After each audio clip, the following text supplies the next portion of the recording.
What's up, everybody, and welcome to my Monday Night Raw review. The Monday Night Raw after Hell in a Cell, the Fallout show after last night in Chicago. If you want to go check out more of that review, check it out online right now. I did review Hell in a Cell, not a long show and whatnot. I did have a friend that went there last night, which he did have a good time. I'm sure a lot of people are saying that Seth and Cody had the best Hell in a Cell match in a very long time. That's debatable if you ask me, but it was still a really good Hell in a Cell match last night, and probably one of the best things on the show last night was that Hell in a Cell match, especially with Cody wrestling this match with a torn pectoral muscle, which he is still bruised, which he did kick off the show. But with a suit on, he did kind of, was holding his right side and arm and everything.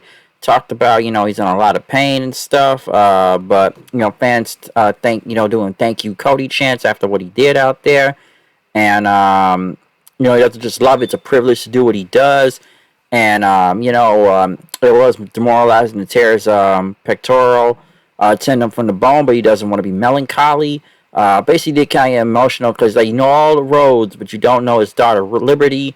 And he wants everybody to watch, wants her to watch this match and everything, so he can understand what's going on. He says he's far from the lowest of his career to a high point. Fans that chanted Cody in. Cody says, I fought against Seth, one of the best in the, around his business, and he's done with this feud. He's finished. He's ready to move on. Cody, want to talk about what's going to be above him next, but talk about the whole Money in the Bank, briefcases, because Money in the Bank is next, and he said, he can win that briefcase and somehow become the new undisputed WWE Universal Champion or whatever title they're calling it, but the Universal or undisputed title, and whatnot. And he said he's going to win it.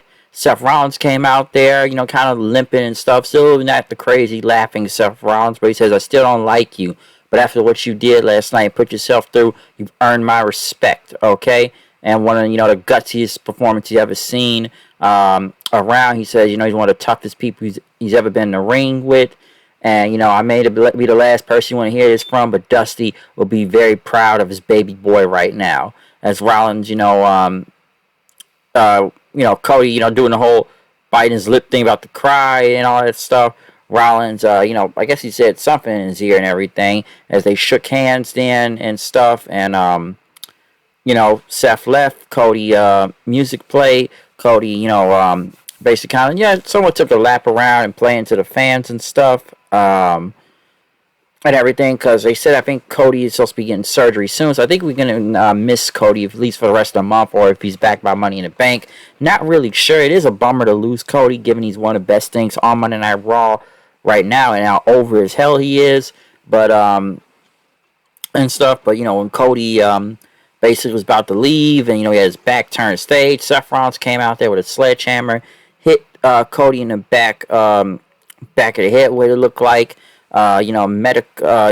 Producers, Curtis Axel and all them came out to try to stop Seth from taking out Cody, going stomping at the pec muscle and everything, and hitting a sledgehammer down to the pectoral muscle as fans chanting, "You sucked in." So maybe this feud is not over, but Cody is supposed to be gone for a minute. I thought it would be over, especially after 3 matches at this point. It ought to be over and we move on to something else. So I don't know what's good. I guess Seth, now taking out Cody. It'll be something in the future, and we'll see what goes on with that. Cody was still on the ground after commercial, but he decided to walk out on his own without the stretcher and just do it on his own 2 feet out there.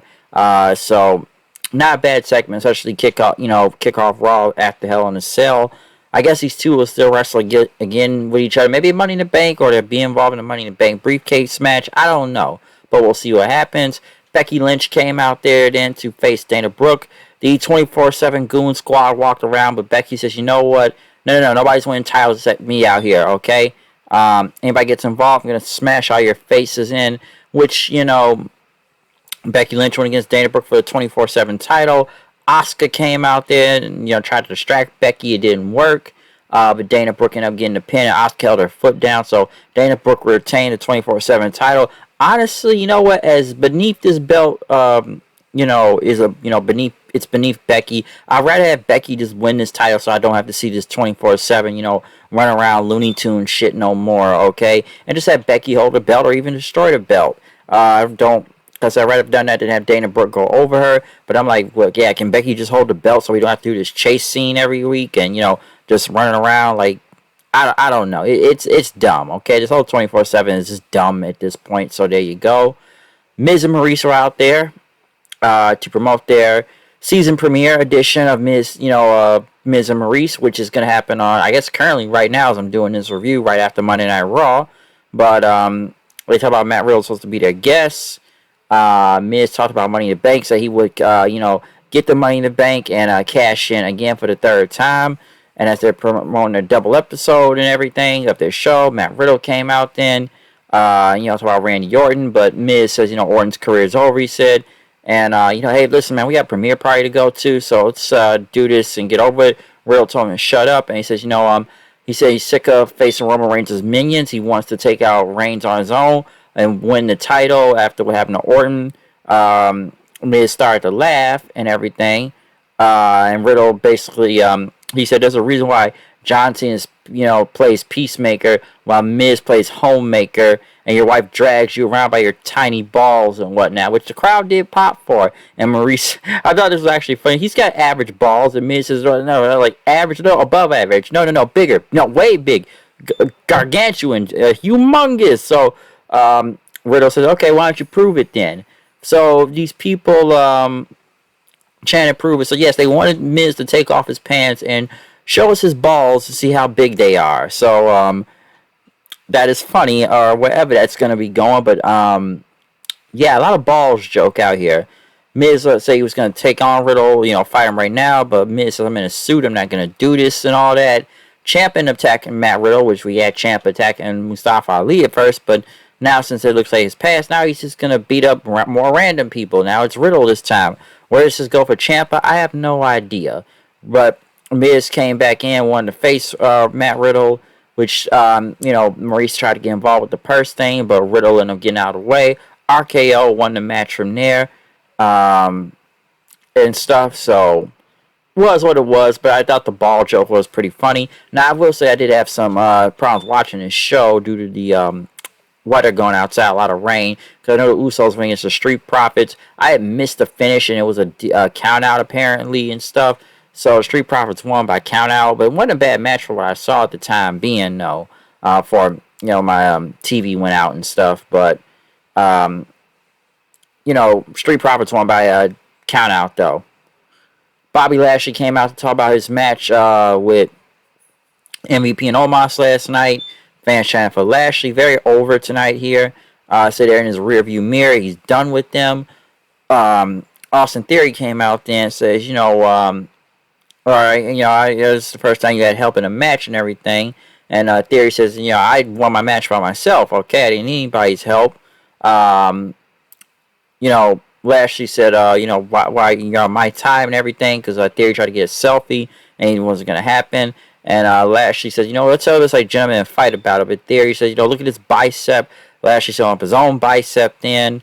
Lashley said, if you're so confident, why don't you put the U.S. title on the line then? But Theory said that's not what the crowd wanted. And, Lashley doesn't deserve a title shot.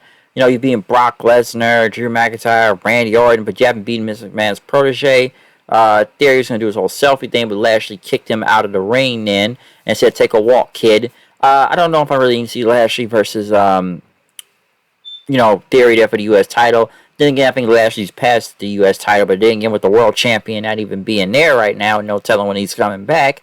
Let's remember that I guess he's on a part-time schedule nowadays. I'd rather have Lashley go for the world title and go for the mid-card title, so don't know they got nothing else for him other than the U.S. belt until further notice. Rey and Dominic came out there. What was it?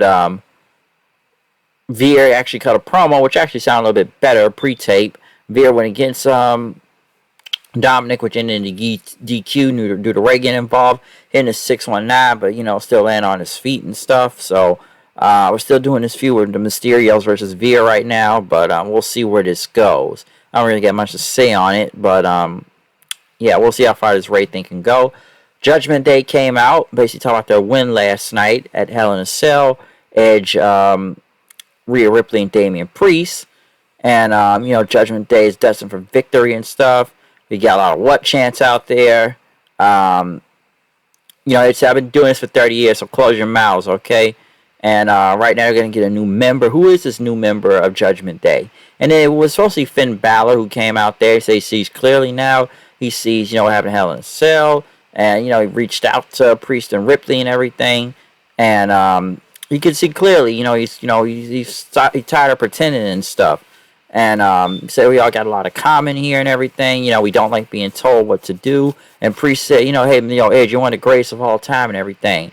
And, that's why it was so easy to follow you into this darkness. But, limitations and stuff, we just need something to do about it. And Priest said that Edge was holding him back, which then they all beat the living hell out of Edge then. So they beat the hell out of him, put him through a table, just beat the man with, a chair then, and used the bottom piece of the chair over his mouth until concertoing him at the end. So I don't think a lot of this made sense. I see a lot of people been putting this over like it was crazy. Like, well, Bullet Club does this all the time. Bullet Club does this all the time. Like, I don't think that's all the time, but this feels very random. I don't know, it's because the whole people weren't feeling Edge's heel turn, which I was starting to kind of dig a little bit more after a while, even with his new hair, Bart Simpson haircut. But I find it very odd. Like, haven't y'all been beating the hell out of Finn for the past few weeks? Now all of a sudden he just joins and takes over the group, and they all beat up Edge then, which they did beat the team of them last night and pin Finn Balor. So why now turn and accept him in and take out Edge? It doesn't make a lot of sense, okay? I was digging the heel thing. I think it could have went on a little bit more longer. It looked like it was starting to get its footing, and maybe they had a new member. We'll see. But,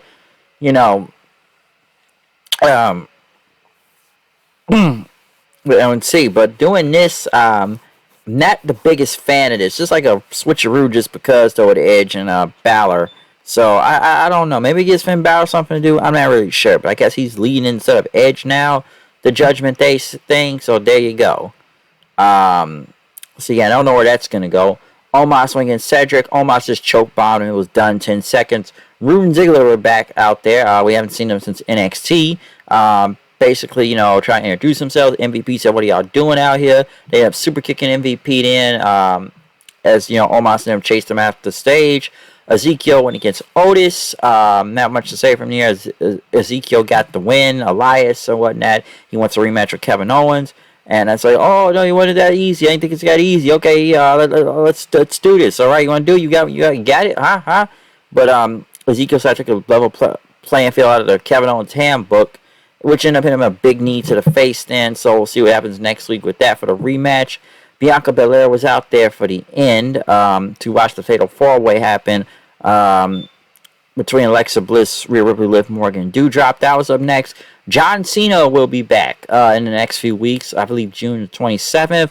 Honestly, it's about time they kind of got John Cena back on TV in general. It looks like they really need him. We have not seen John Cena since SummerSlam of last year, or I think the last time he was in WWE was apparently on like a SmackDown episode, but it was like a dark match in Madison Square Garden. But the last time we saw John Cena on TV in a match on TV, like I said, was SummerSlam, which honestly kind of came and went when he was here. So hopefully they got big plans for John Cena coming back here. Apparently it's his 20-year, like everybody's on their 20th year anniversary right now. So Cena, you knew they were going to make it big one way or another, but John Cena will be back in the next few weeks. Will he face again for the title? I don't know. Will he have some feud to actually go against somebody?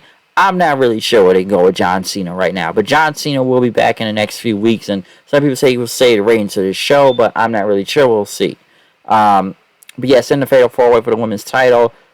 Good Fatal 4-Way. I kind of figured Ripley was going to win after getting the riptide onto Doudrop and stuff, so I guess she'll be facing Bianca next at Money in the Bank and stuff.